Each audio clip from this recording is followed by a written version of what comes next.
Hello everyone, my name is Adya Agrawal. Today I am going to talk about International Day of Women and Girls in Science. International Day of Women and Girls in Science is celebrated on 11 February each year. It aims to promote gender equality and encourage women and girls to pursue in the career of science.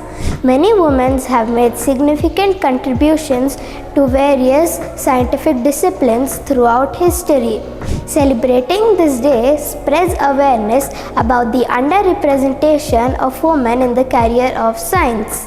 Events and initiatives worldwide focus on inspiring and empowering girls in exploring the STEM subject. Mentorship program plays a vital role in supporting women and girls in their scientific endeavors. Encouraging diversity in scientific community enhances innovation and problem solving.